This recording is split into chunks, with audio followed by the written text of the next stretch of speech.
Witam wszystkich oglądających. Wcześniej pokazywałem Państwu, jak wygląda ziemianka z zewnątrz. Dzisiaj zapraszam do środka.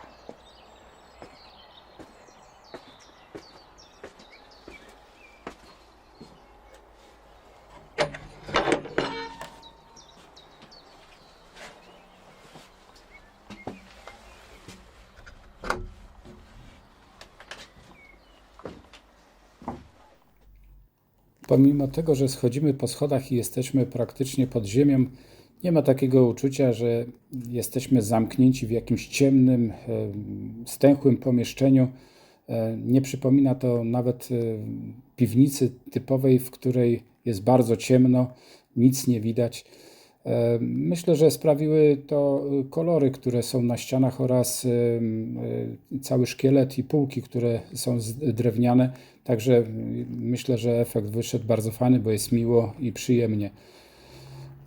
Wszystkie regały skonstruowane są z desek, z kantówek sosnowych, natomiast półki to płyta OSB. Dlaczego OSB? Zastanawiałem się, czy nie wykorzystać zwykłych desek. Trzeba by było dać 4 albo 5 koło siebie. Niewykluczone, że po prostu po pewnym czasie zaczęłyby się wichrować ze względu na dużą wilgotność w ziemiance, nawet gdybyśmy je ściągnęli jeszcze deskami poprzecznymi.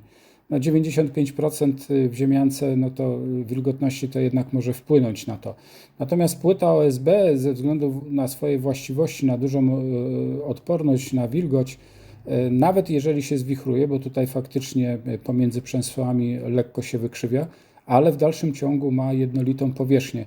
Chodziło mi o to, żeby słoik, który stoi pomiędzy jedną a drugą deskę, po prostu nie stał krzywo. Tutaj wszystko jest idealnie tak, jak trzeba. Brałem jeszcze płytę wiórową pod uwagę, ale właśnie ze względu na tą wilgotność też się obawiałem, że może puchnąć. Chociaż powiem szczerze, że z perspektywy czasu wszystkie 3 opcje, jakbyśmy zastosowali, nie byłoby najmniejszego problemu. Nie dało się zbudować regałów na zewnątrz i wniesienia ich do środka ze względu na schody, dlatego wymyśliłem coś w rodzaju takiego szkieletu, który był skonstruowany w formie drabiny.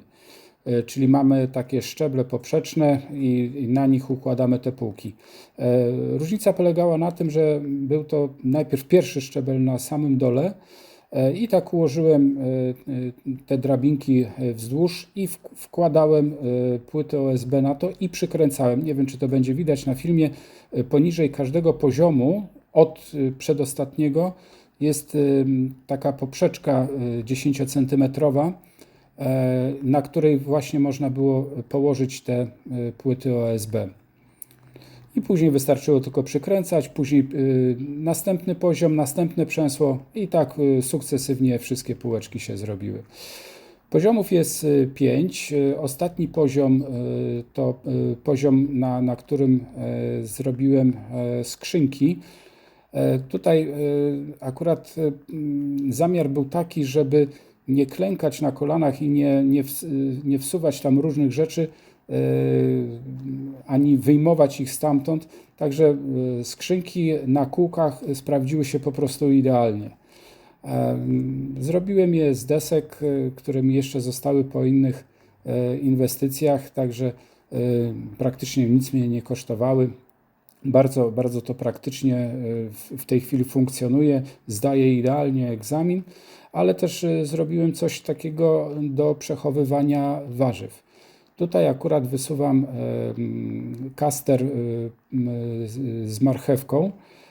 Układałem najpierw warstwami, tak żeby marchewka się nie dotykała jedna do drugiej. Zasypywałem piaskiem, no i po pewnym czasie można sobie już później korzystać z tego. W tym drugim kastrze są buraki i bodajże, jak pamiętam, chyba seler, ale też właśnie ten dostęp jest bardzo fajny ze względu na to, że są te kółka. I na wprost mamy 2 skrzynki, które są przeznaczone tylko i wyłącznie na ziemniaki. No ta już jest wykorzystana, ta druga obok jest mniej więcej 80% jeszcze są ziemniaki, ale no, mówię, skrzynki z kółkami bardzo dobrze się sprawdzają. Natomiast wreszcie skrzynek są słoiki. Każda ze skrzynek jest zrobiona z desek 2-centymetrowych. Oczywiście wzmocnienia to znowu kantówka 5 na 5 cm, a że mi trochę tych desek zostało i miałem jeszcze trochę płyty OSB. OSB wykorzystałem jako wypełnienie na dole. I kółka, szukałem takich kółek, które będą jednocześnie bardzo niskie, a z drugiej strony miały otulinę gumową. Ze względu na piasek czy jakieś kamyczki drobne, no wiadomo, plastikowe szybciej by się rozleciały. Dopełnieniem wykończenia są drzwi, jedne prowadzące do głównego przedsionka i później do komory głównej. Wykończenia można kupić bez problemu na internecie, różnego rodzaju są, jakie tylko chcemy. Początkowo przedsionek chciałem po prostu tylko pomalować farbą. Dobrze, że tego nie zrobiłem, bo w tej chwili efekt jest kolosalnie inny niż właśnie od farby. Bardzo ładnie się to zgrywa z wypełnieniem schodów. A że kantówki ościeżnic mają 7 na 10 cm, czyli są bardzo głębokie, ten kamień bardzo ładnie połączył te ościeżnice i wkomponował się razem z tymi ościeżnicami.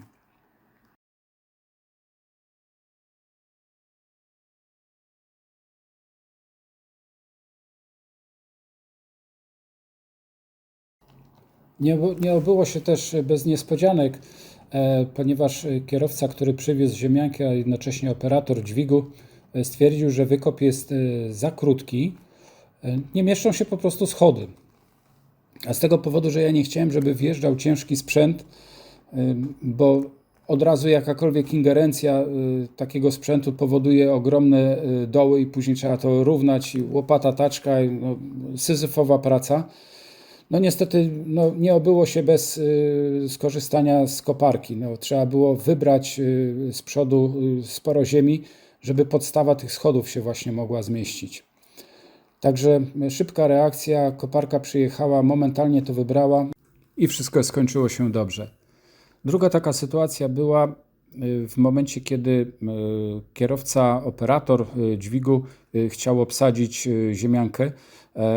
Z tego powodu, że tutaj naokoło są drzewa, nie miał możliwości podjechania od tyłu i wsadzenia najpierw komory, no bo tak powinien zrobić, i później cofnąć się z powrotem do przodu i obsadzić przedsionek oraz schody.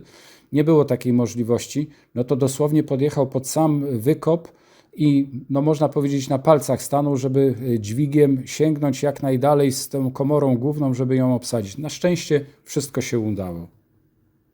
Ziemianka już była z otworem, to jest średnica 10 cm, tam wstawiłem rurę 150 cm długą, 10 cm szeroką. Troszeczkę ten otwór powiększyłem, później ładnie zaprawiłem, także bardzo ładnie to wyszło, estetycznie. Natomiast rurę kupiłem w kolorze ciemnobrązowym.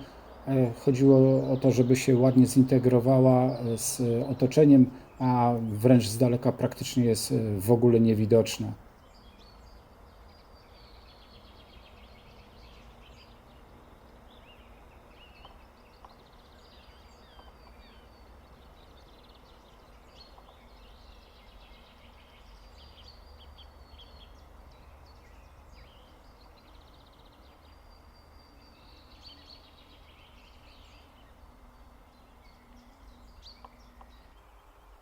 Wentylację na dole wykonałem poprzez zrobienie otworów w ściance bocznej w schodach.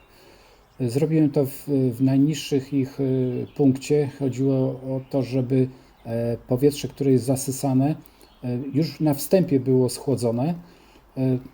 Faktycznie, że tam schodząc już na dół, nawet w lato, czuje się różnicę temperatur i idzie rura 10 cm naokoło całej ziemianki i później z powrotem wchodzi do ziemianki w dolnej części. Natomiast powyżej są zainstalowane gniazdka elektryczne.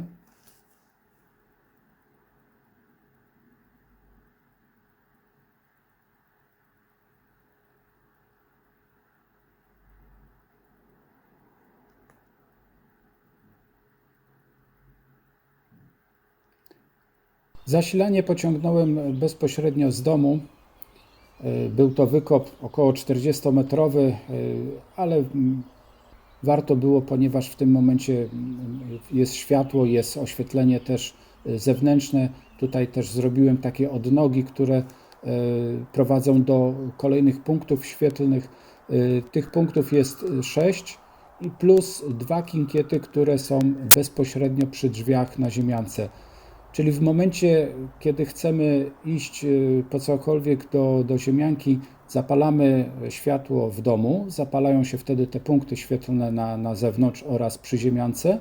Natomiast dochodząc do ziemianki już przy drzwiach, włącznik główny zapala światło w przedsionku i w komorze głównej. Ale wróćmy może do ziemianki. Ziemianka jak była zainstalowana, było bardzo dużo nadlewów, różnych nierówności. Fleksem i tarczą do betonu równałem, odcinałem te kawałki, natomiast później wylałem najpierw 4 worki wylewki samopoziomującej. No niestety okazało się, że trochę za mało.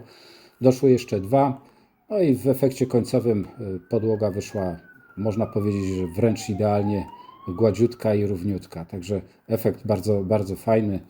Bardzo ładnie się to wszystko skomponowało razem ze sobą. Podłoga, regały. Natomiast kwestia była związana z malowaniem. Żadna farba nie przyjmowała, nie kryła tak, jakbyśmy chcieli. Dopiero struktura elewacyjna załatwiła temat. Poszpachlowałem trochę, nałożyłem tą strukturę elewacyjną, kupiłem jeszcze 2 wiadra, także efekt wyszedł idealny według mnie. Jest bardzo dużo światła, bardzo rozprasza się to światło po całości, jest bardzo jasno. Światło to 2 lampy LED, jedna 60 cm w przedsionku i druga 120 cm. Są to lampy o podwyższonej szczelności, jeżeli chodzi o wilgotność. Ta ma 60 W, czyli to jest odpowiednik mniej więcej 400 W, tamta wcześniejsza odpowiednik około 200 W, także wystarczy w zupełności. Bardzo dziękuję za obejrzenie filmu. Pozdrawiam, do widzenia.